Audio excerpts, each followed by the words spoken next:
سلام کلام ہوا, السلام علیکم وعلیکم السلام, کہاں جا رہے ہیں؟ میں تو فلاں شہر کی طرف. ارے ہم بھی ادھر ہی جا رہے ہیں, چلیے ساتھ ہو جائیے. ساتھ ہو گئے صاحب, ایک جگہ بیٹھے, توشہ دان کھولا, روٹیاں نکالی. مسافر کے پاس, تیسرے مسافر کے پاس روٹی نہیں تھی, وہ تو بس ایسی شامل ہو گیا تھا, اثاثہ کھانے پینے کا کچھ نہیں. انہوں نے کہا آپ کے پاس کھانے کی کوئی اشیاء نہیں ہے؟ کہا نہیں بھائی میرے پاس تو کچھ نہیں, آپ لوگ کھائیے. کہا یہ کیسے ہو سکتا ہے کہ ہم کھائیں اور آپ دیکھیں, آپ بھی شامل ہو جائیں گے. ہر روٹی کے 3 حصے کیے گئے, بٹوارا ہو رہا ہے برابر برابر. ایک کے پاس کتنی روٹی, یاد رکھیے کتنی روٹی, 3. میں علی کا میتھمیٹکس بتا رہا ہوں, آرتھومیٹک کے کتنے بڑے اسکالر تھے حضرت مولا کائنات. علی صرف حدیث کا علم نہیں رکھتے, دنیا کے ہر علم کے ماہر کا نام علی ہے, ہر علم کے ماہر کا نام. اب یہاں میتھمیٹکس بتا رہا ہوں میں آپ کو, اور پھر آرتھومیٹک بتاؤں گا اس کے بعد.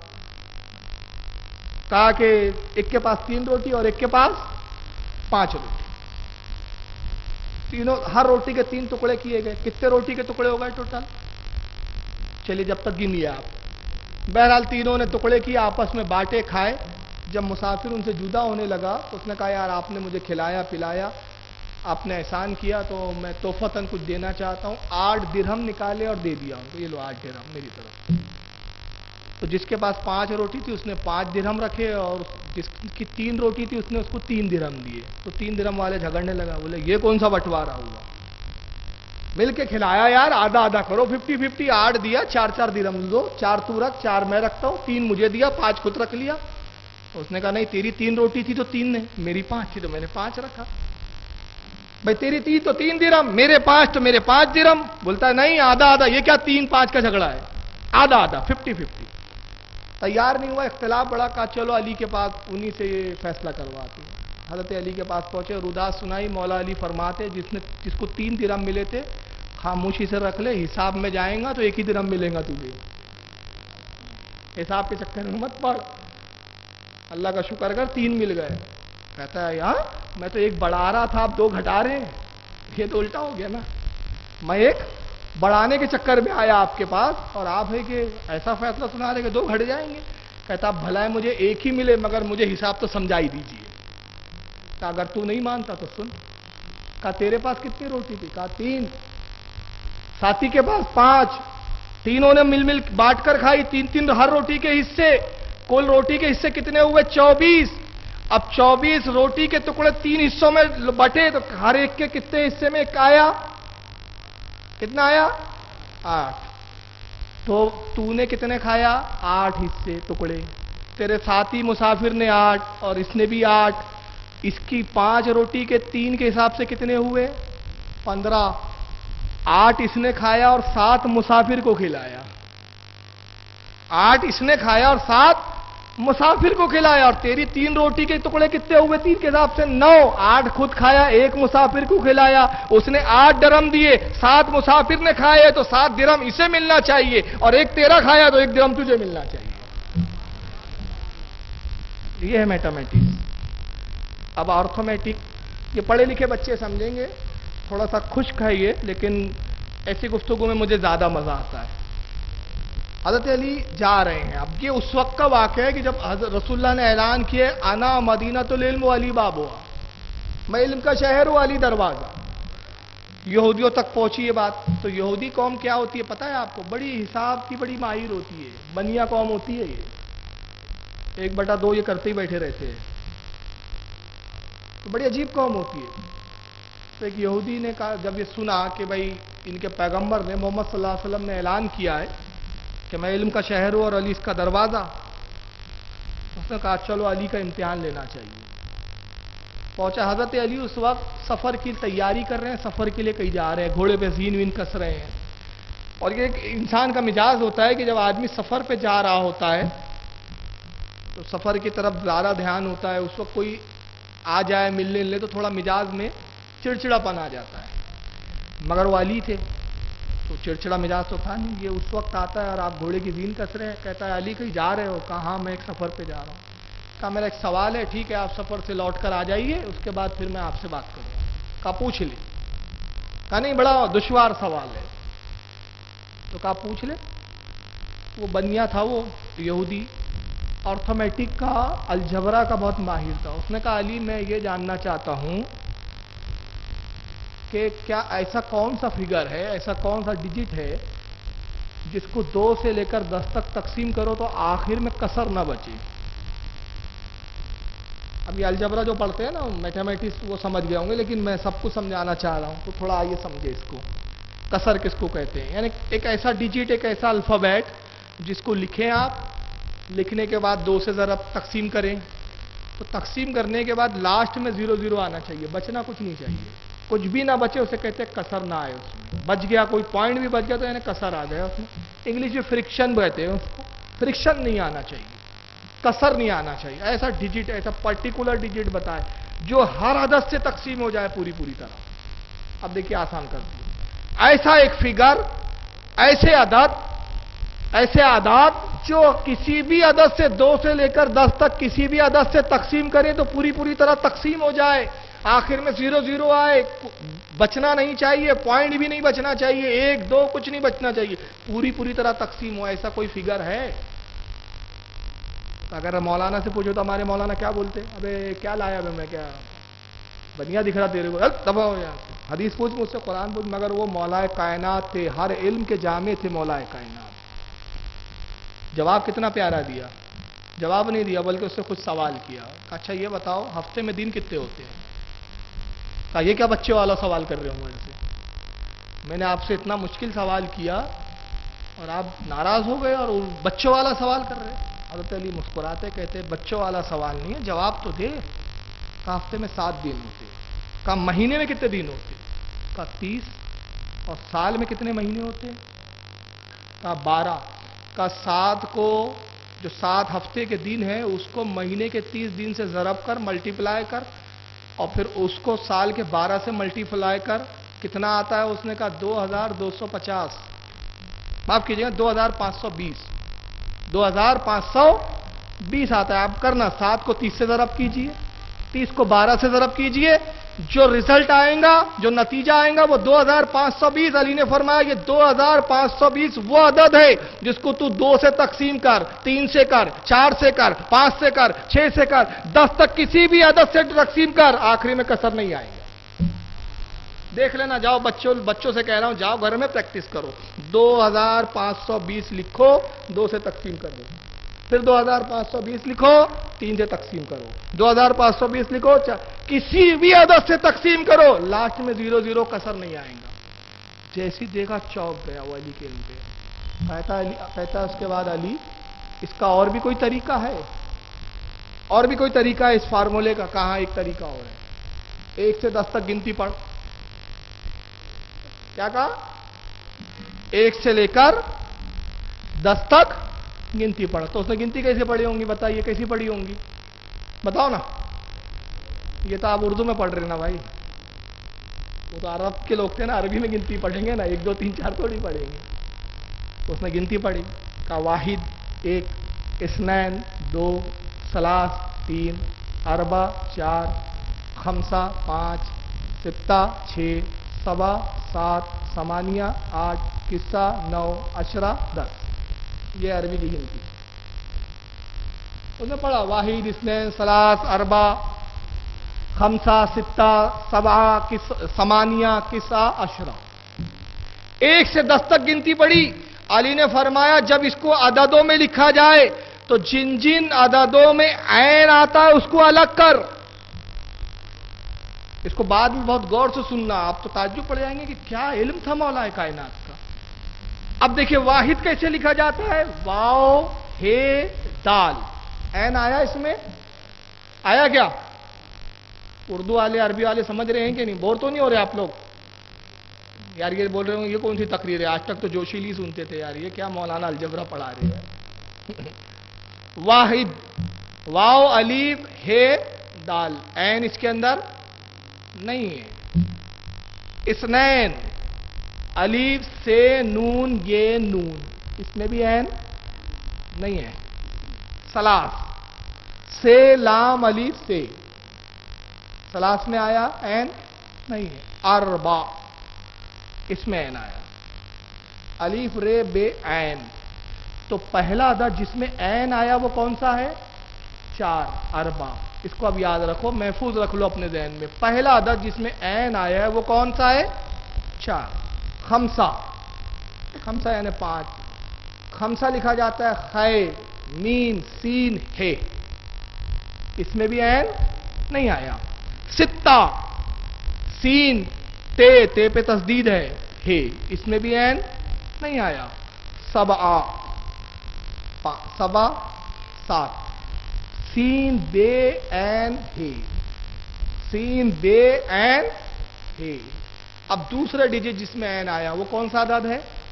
7. پہلا کون سا تھا؟ 4. یاد رکھیے. اس کے بعد پھر پڑھتا ہے وہ سمانیہ, سے میم الف نون یہ ہے, اس میں بھی عین نہیں. تسعہ, تسعہ یعنی 9, تے سین عین ہے. تسعہ 9 میں آیا عین. پہلے کس میں آیا تھا؟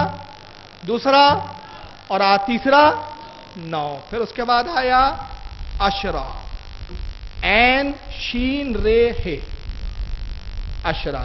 آخری کس میں آیا عین؟ 10 میں. پہلے میں آیا 4 میں آیا, 7 میں آیا, 9 میں آیا اور 10 میں آیا. علی کہتے 4 کو ضرب کر 7 سے, 7 کا جب نتیجہ جائے اس کو ضرب کر 9 سے, اور 9 سے ضرب کر 10 کو. اب آئیے ذرا ضرب کریں. 4 کو ضرب کیا 7 سے, آیا 28.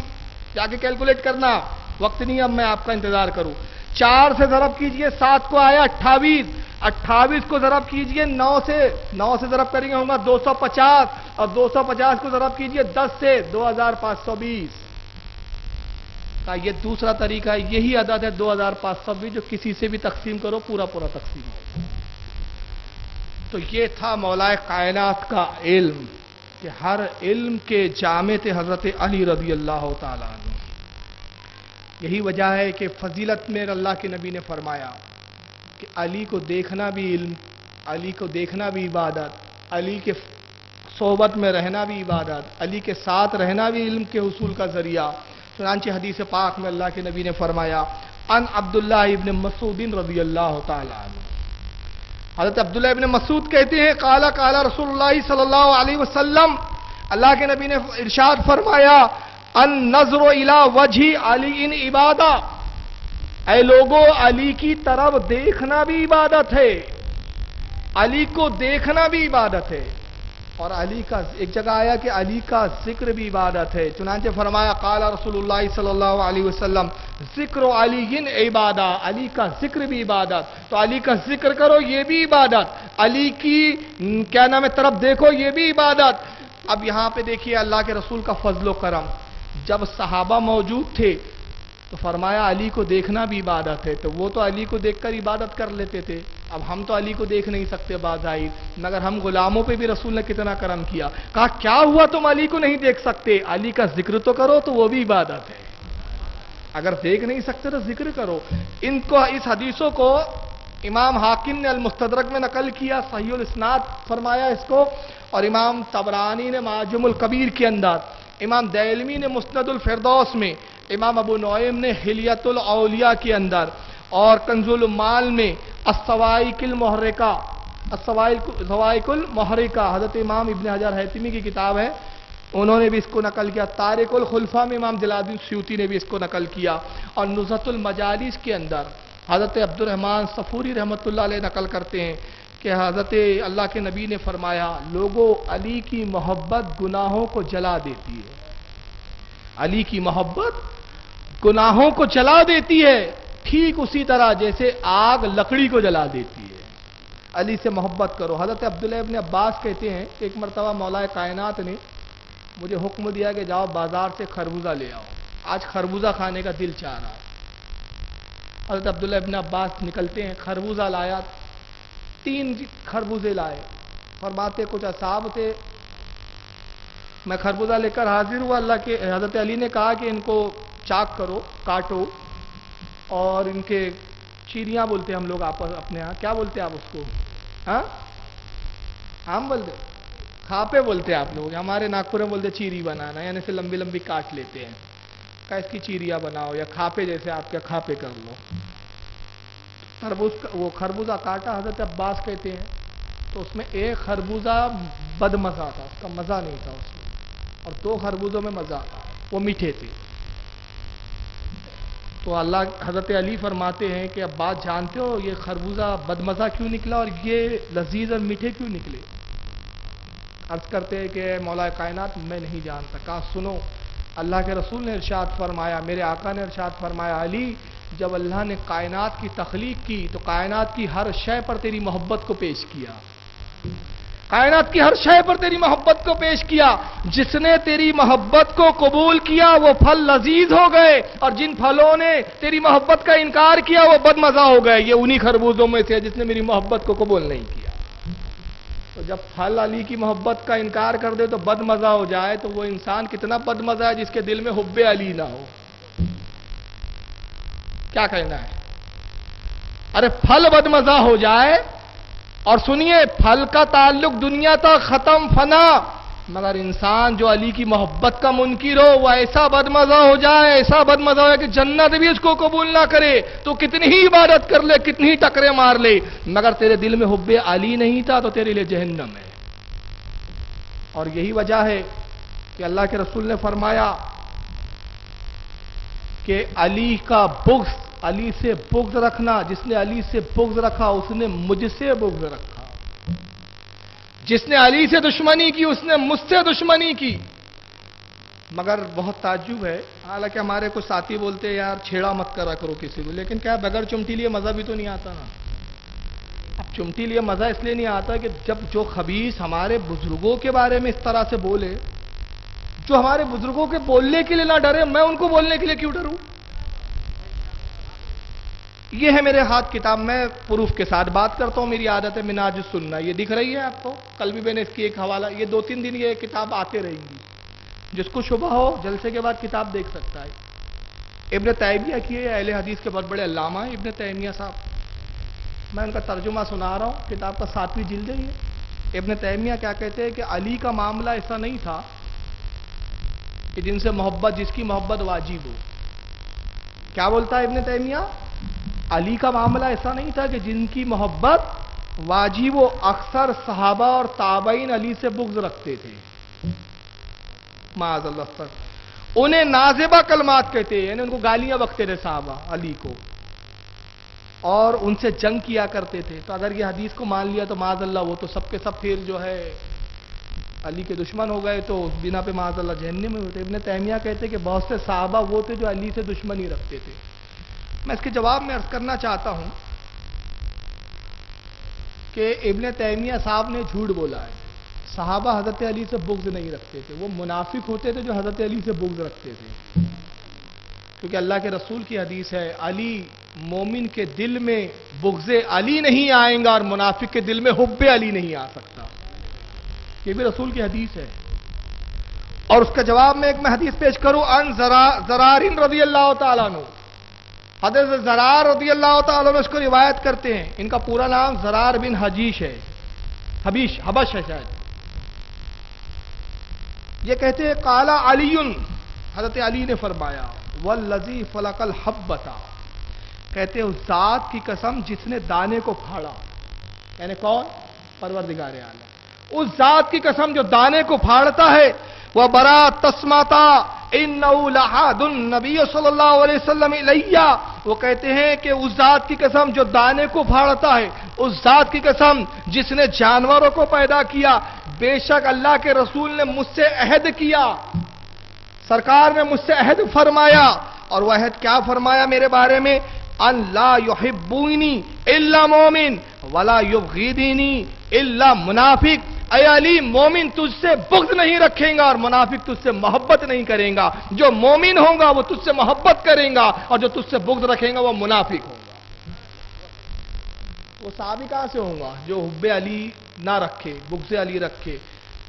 اور یہ حدیث جو میں نے پڑھی کہ جو مومن ہوگا وہ تجھ سے بغض نہیں رکھے گا اور منافق تجھ سے محبت نہیں کرے گا. منافق کے دل میں تیرا بغض ہوگا، مومن کے دل میں تیری محبت ہوگی. یہ کسی معمولی کتاب میں نہیں ہے یہ حدیث.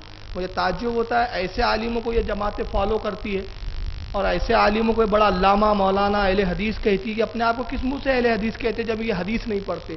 یہ حدیث کسی معمولی کتاب میں نہیں، اس کو امام مسلم نے لکھا، صحیح مسلم نے کتاب الایمان، حدیث جلد نمبر 1 صفحہ 86، حدیث نمبر 78 پر.